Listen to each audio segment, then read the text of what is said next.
सो hi guys, last video में हमने discuss किया था कि किसी भी स्टॉक के चार्ट में कैसे आइडेंटिफाई करें entry points based on support and resistance. So उसी एनालिसिस के हिसाब से हम नेक्स्ट वीक के लिए 5 स्टॉक आइडेंटिफाई करेंगे, जिसमें हम एंट्री कहाँ किस लेवल्स पे लेंगे और उसके स्टॉप लॉसेस मैं आपको दूंगा। और फिर हम इसकी अगले वीक नेक्स्ट वीक में हम इसकी परफॉर्मेंस भी ट्रैक करेंगे कि कि इसमें हमें कितना लॉस हुआ और कितना हमने प्रॉफिट किया। और वीकेंड पे हम एनालाइज करेंगे कि हम ये पूरा जो ट्रेडिंग प्रोसेस है इसमें जो हमने आइडेंटिफाई करा उसे हम परफेक्टली एग्जीक्यूट कर पा रहे हैं या नहीं, या उसमें कुछ मॉडिफिकेशंस चाहिए।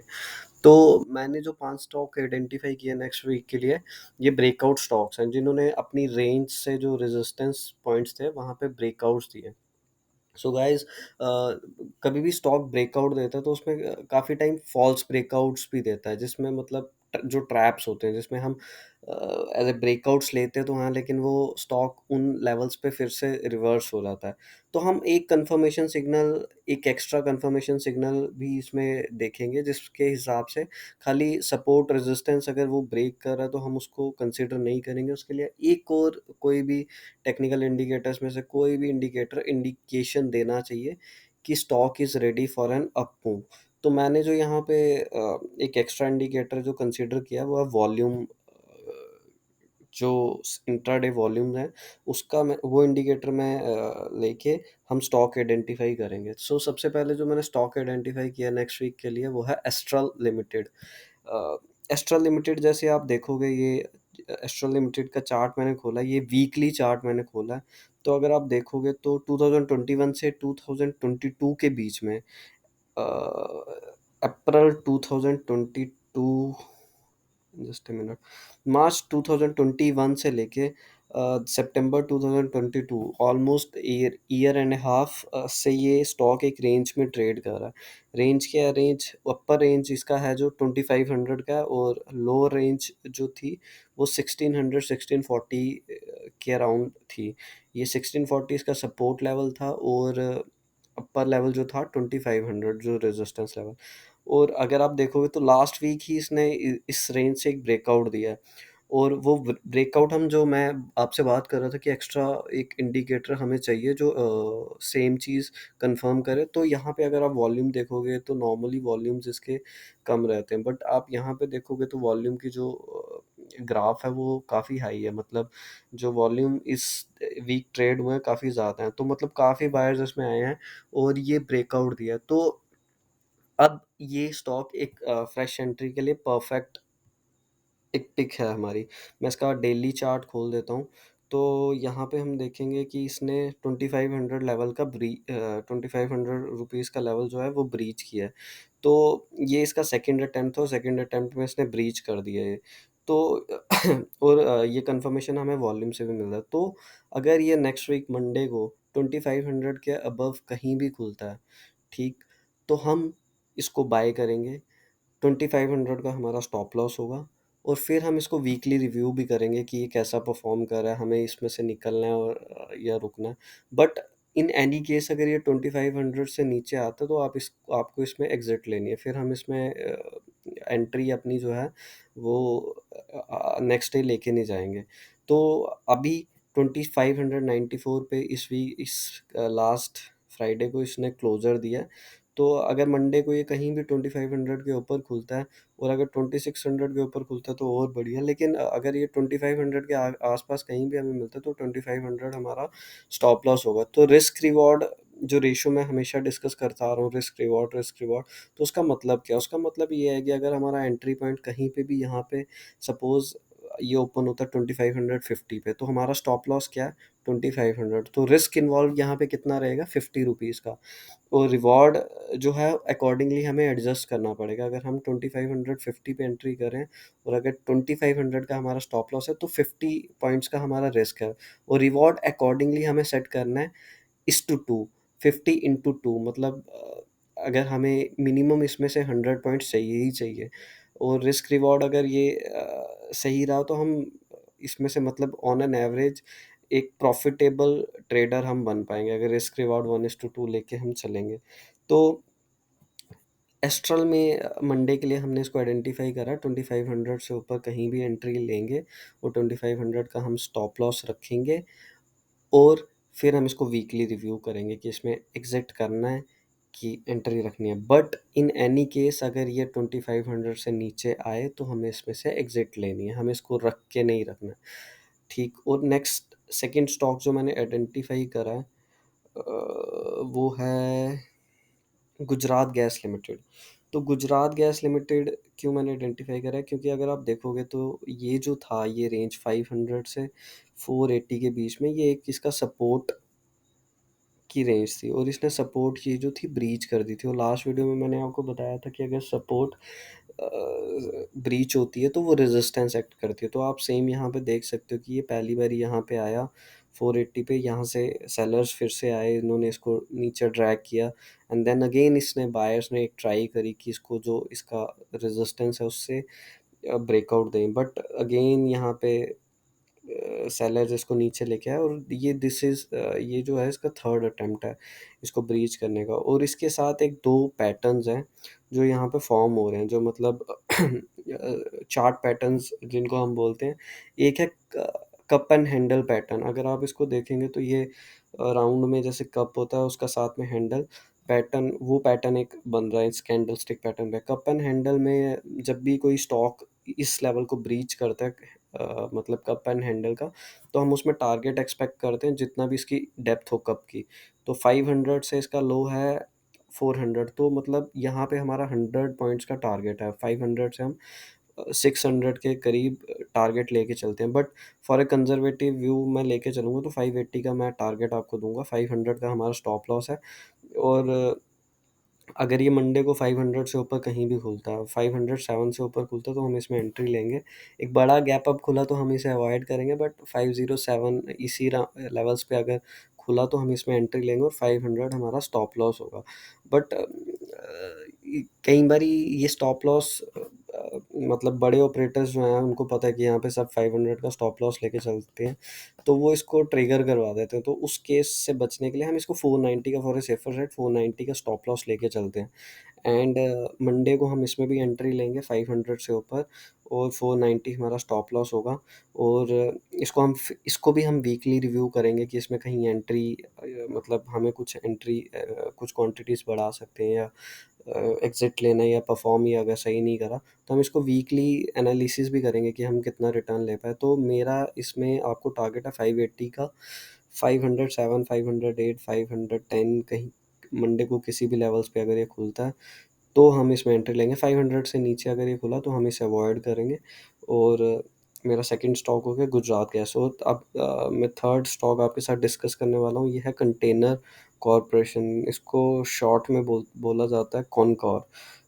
और इसका अगर आप चार्ट देखो, मैं पहले वीकली चार्ट इसका आपको दिखा देता हूँ। तो अ, अगर आप देखोगे तो ये मई 2015 से इसका जो रेजिस्टेंस था वो 600 लेवल का एक रेजिस्टेंस था इसका, मई 2015 से लेकर 14 अक्टूबर 2019 तक। तो ये कंटिन्यूसली 4 साल से इसको ट्राई कर रहा था ब्रीच करने का 600, बट ये हो नहीं पाया। फिर कोविड हुआ और ये ब्रेकडाउन, मतलब स्टॉक काफ़ी पिटा, बट कोविड के बाद इसने इसको ब्रीच किया 2021 मार्च में 600 लेवल। और जैसे मैंने आपको बताया था कि जब एक बारी सपोर्ट रेजिस्टेंस एक बारी ब्रेक हो जाए तो वो सपोर्ट एक्ट करती है।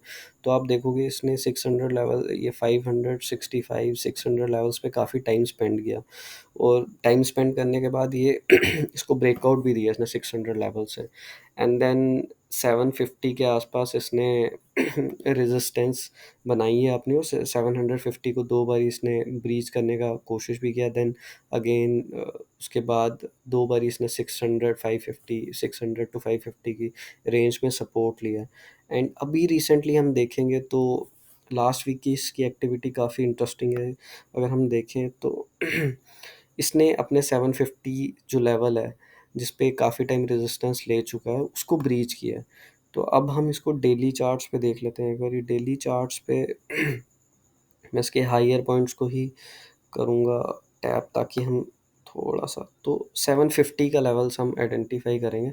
750 का लेवल एक क्रिटिकल लेवल था इसमें, और ये इसने ब्रीच भी किया, और ऊपर से इसको रेजिस्टेंट मतलब सेलर्स भी काफ़ी आके इसको नीचे लेके आए।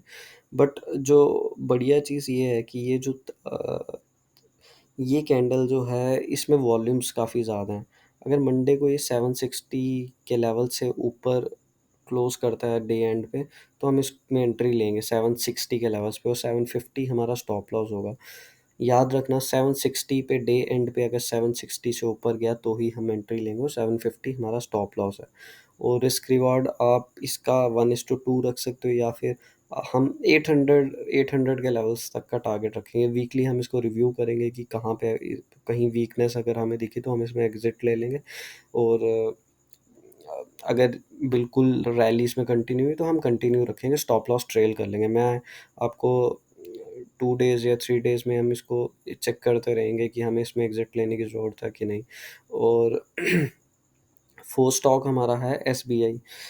एस बी आई अगर आप देखोगे तो 3 बारी ये 550 के लेवल्स को ब्रीच करने की कोशिश कर चुका है, और इस बार इसने इसको ब्रीच कर दिया। बस प्रॉब्लम ये है कि इस जो लास्ट कैंडल इसने ब्रीच करा है इसमें वॉल्यूम्स कोई ज़्यादा वॉल्यूम्स इसमें है नहीं, बट फिर भी हम इसे कंसीडर करेंगे क्योंकि थर्ड फोर्थ टाइम इसको कर रहा है। अगर कोई स्टॉक बार बार एक रेजिस्टेंस लेवल को टच करता है, उसको नॉक कर रहा है कि भाई बार बार पुश कर रहा है, तो इसका मतलब कि वो रेजिस्टेंस लेवल वीक होने वाला है। सेलर्स जो उस लेवल पे सेल कर रहे हैं वो भी कहीं ना कहीं उनका भी थॉट प्रोसेस ये चल रहा होगा कि ये बार बार आ रहा है, बार बार आ रहा है, ब्रीच ना करते, तो सेलर जो हैं वहाँ पे थोड़े वीक हो जाते हैं, और इसने 550 का लेवल ब्रीच कर दिया है।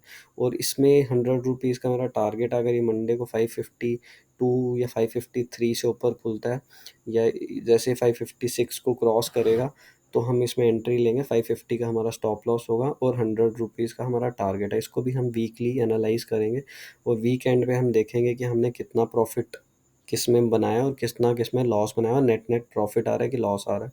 और फिफ्थ स्टॉक हमारा है गुजरात स्टेट पेट्रो। ठीक। और इसमें अगर हम देखेंगे सेम जो गुजरात गैस में हमने देखा था, जैसे सेम सा पैटर्न बन रहा है इसमें। और उसको जो चीज़ मैं आपको बोला था कि कंफर्मेशन वॉल्यूम्स, आप अगर आप देखोगे वॉल्यूम्स बहुत ही ज़्यादा अच्छे हैं इसमें, लास्ट डे के जो वॉल्यूम्स हैं। और ये आप देखोगे तो same cup and handle pattern बना रहा है, असेंडिंग ट्राइंगल पैटर्न भी ये बना रहा है। अगर मैं ट्राई करूँगा असेंडिंग ट्रायंगल पैटर्न्स, ये जो पैटर्न्स हैं इन पे भी एक वीडियो बनाने की, बट इन द मीनवाइल अगर आपको कोई टर्म मैं यूज़ करता हूँ और अगर आपको समझ नहीं आती तो आप ऑनलाइन भी उसको सर्व कीजिए, थोड़ी सी आप अपनी रिसर्च भी कीजिए ताकि आपकी लर्निंग थोड़ी जल्दी हो सके। तो ये कप एंड हैंडल पैटर्न बना रहा है, सेम जो मैंने आपको बताया था 250 से 210 का ये पैटर्न है। 40 रुपीज़ का पैटर्न है, तो हम 40 रुपीज़ का टारगेट लेके चलेंगे इसमें। तो 250 जैसे 250 अगर ये मंडे को 255 से ऊपर खुलता है तो हम 250 का स्टॉप लॉस लेके 280 का टारगेट लेके चलें, 280 या 290 का टारगेट हम लेके चलेंगे। इसको हम साथ साथ में रिव्यू भी करते रहेंगे, कहीं वीकनेस या रिवर्सल दिखी तो मैं आपको बताऊंगा कि आपको इसमें एग्जिट लेनी है। तो 255 से आप ऊपर इसमें एंट्री ले सकते हो। तो ये 5 स्टॉक रहे जो मैंने आइडेंटिफाई करें आपको नेक्स्ट वीक के लिए, जिनमें आप ट्रेड करके अच्छा पैसा बना सकते हो। अब जो बिगनर्स है, मैंने इसका ग्राफ भी बना के रखा है, एंट्री पॉइंट्स मैंने अभी डाले नहीं है, बट आप यहाँ से थोड़ा थोड़ा देख सकते हो। रिस्क रिवॉर्ड अभी आप इसको इग्नोर कीजिए, बट मैंने स्टॉप लॉसेस सबके दे रखे हैं। तो स्टॉप लॉस आप एक बार ये नोट कर लीजिएगा यहाँ पे जो स्टॉप लॉसेस दे रखे हैं मैंने। और ये बाकी चीज़ें मैं चेंज करूँगा क्योंकि रिस्क रिवॉर्ड आप प्लीज़ इग्नोर कीजिए, मैं इधर से डिलीट ही कर देता हूँ क्योंकि रिस्क रिवॉर्ड में यहाँ से डिलीट कर रहा हूँ, स्टॉप लॉसेस यहाँ पे हैं। तो ये 5 स्टॉक हो गए जो जिनमें हम नेक्स्ट वीक ट्रेड करेंगे। अगर आप बिगिनर हैं और आप मतलब ट्रेडिंग में आना चाहते हैं तो सबसे बेस्ट ऑप्शन आपके पास रहता है कैश मार्केट में स्विंग ट्रेडिंग करना। इंट्राडे ट्रेडिंग थोड़ी टफ रहती है, उसमें स्क्रीन टाइम थोड़ा ज़्यादा चाहिए रहता है। तो मैं आपको रिकमेंड नहीं करूँगा आप इंट्राडे ट्रेडिंग करो। आप एज ए बिगिनर आए हो तो पहले आप बेबी स्टेप्स लो, स्विंग ट्रेडिंग करो। स्विंग ट्रेडिंग क्या होती है? स्विंग ट्रेडिंग में आप पोजिशनल ट्रेड्स लेते हो क्या।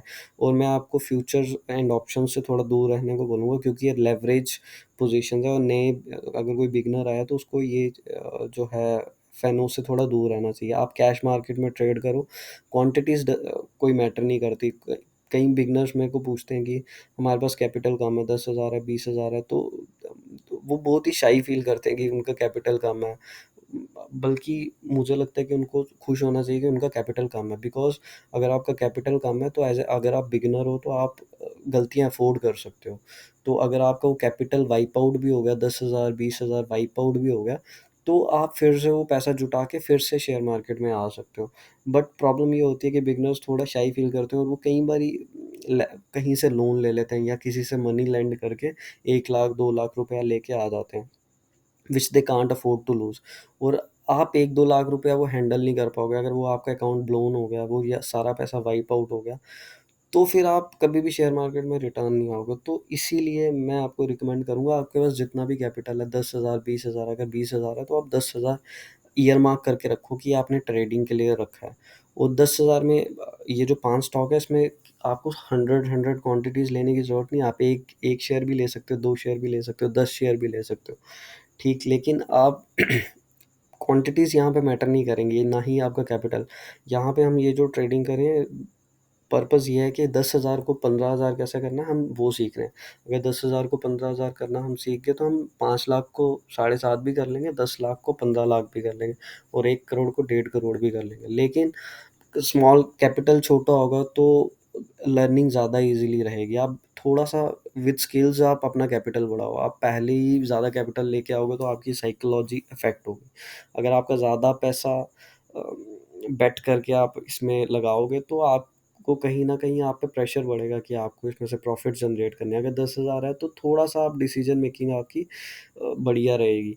तो मेरी रिकमेंडेशन ये है कि आप जितना कैपिटल एक रख लीजिए जो आप अफ़ोर्ड कर सकते हैं लूज़ करने के लिए, क्योंकि इसमें काफ़ी बारी आपसे गलतियाँ भी होंगी। आप एक बिगिनर हो तो आप you are supposed to do some mistakes, तो गलतियाँ होंगी तो ही सीखोगे ना। लेकिन कैपिटल आपको कम जितना कम रखोगे, 10,000, जो आपको साइकोलॉजिकली अफ़ेक्ट ना करे। अगर 5,000 वो कैपिटल है तो आप, अगर आपका वो साइकोलॉजिकल कैपिटल जो है 50,000 तक आप रिस्क ले सकते हो, तो 50,000 लेके आओ। हम ट्राई करेंगे कि आपका हम अपना कैपिटल ग्रो करें, बट इन केस अगर कोई गलती होती है हमसे तो हमें कोई प्रॉब्लम ना हो। हम शेयर मार्केट में, क्योंकि ये काफ़ी लंबा प्रोसीजर है, इसमें हम स्लोली स्किल्स आएँगे। ऐसा नहीं कि आप एकदम से आज आए हो तो 1 महीने में आप पैसा बनाओगे। तो मैं इसी के साथ इस वीडियो को वाइंड अप करूँगा। अगर आपको कोई भी किसी भी पर्टिकुलर अ, टेक्निकल फ़ील्ड में या किसी में भी इसमें आपको कुछ कंटेंट चाहिए होगा तो प्लीज़ आप कमेंट कीजिए, मैं ट्राई करूँगा कि उसपे कुछ बनाऊँ। और अगर आपको इस वीडियो में भी कुछ चेंजेस चाहिए होंगे तो प्लीज़ आप कमेंट कर सकते हो, तो मैं ट्राई करूँगा कि वो कंटेंट आपके साथ शेयर कर पाऊँ। इसी के साथ मैं ये वाइंड अप करता हूँ। Thank you.